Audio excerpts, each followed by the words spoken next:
Hi, this is Damon from Super Genius Tattoo. Procreate bite-sized morsels. Number 2. Please do not Google search that term. I just have a bad feeling about it. What we're going to do today is we're going to talk about lines. Lines are the first thing that one tends to do when they're going, what is this Procreate thing? I've been drawing all my life, but now I'm doing this. There's the brush menu. You scroll down, you find the thing you want, you click on it, and this unfolds for you. Here, you can see what your line is looking like, how it's behaving, how it reacts to more and less pressure coming from your stylus or your Apple pencil. Streamline is a tool you can use to affect the smoothness of the line. You can turn Streamline all the way up, which I often do because I'm kind of an old shaky guy, or you can turn it down.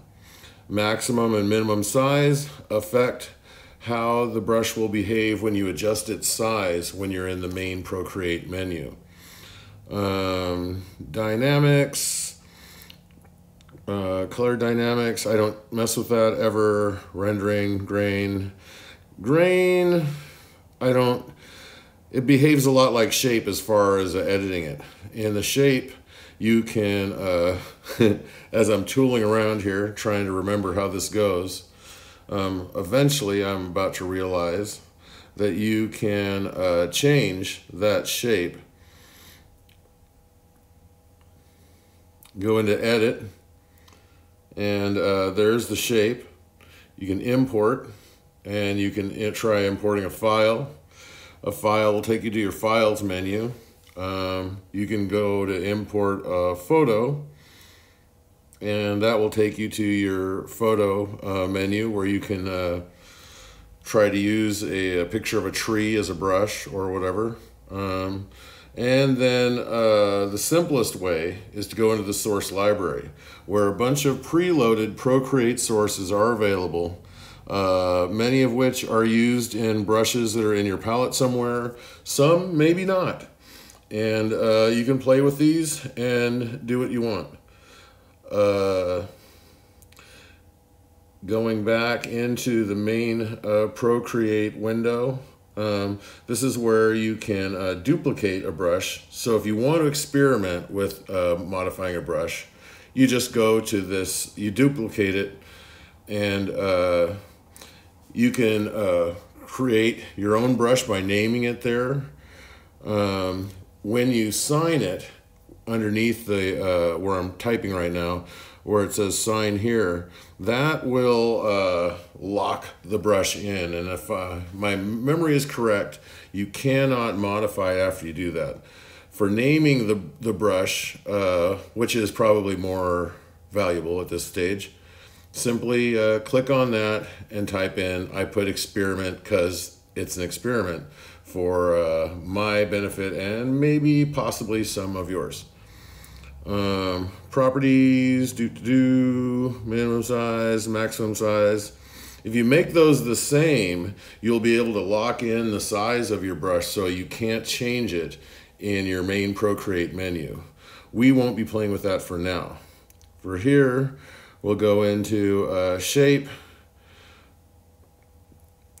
edit the shape, that's the shape, we're going to change it.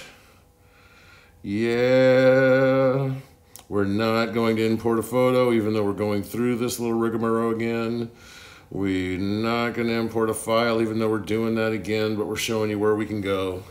And finally, we're going to go into the source library. Pick something, scroll through, think about some stuff. Grain source, those look pretty trippy. Anyway, we are going to, eeny, meeny, miny, mo.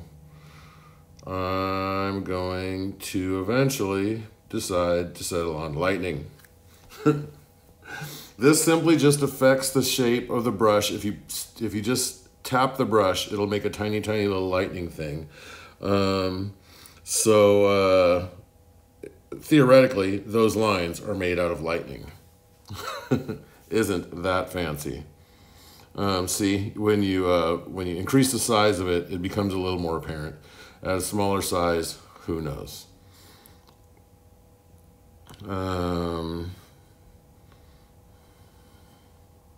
Scrolling ahead a little bit, changing it to a little bit more useful source image, and that's just something a little bit simpler, so it creates kind of like a brushy thing where it can be wider and thinner, and that is more or less that.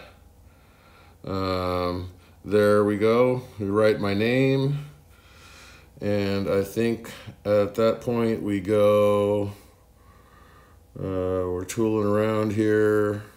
We're probably going to end up adjusting the, let's see here, what are we doing? Oh yeah, adjusting the streamline, so I can show you the difference between the streamline and the regular. The regular has a little bit more natural looking effect. The streamline is good for making really precise lines, and that is more or less that. Thank you. Good night. I hope that was in some way helpful. Also, if you have any interest in this kind of thing, I do have a stamp brush set available on Tattoo Smart. Feel free to give that a check out. If you like any of this content, this is my YouTube channel. Feel free to click the like and subscribe button. And if you don't like it, by all means, do not click on that. Thank you.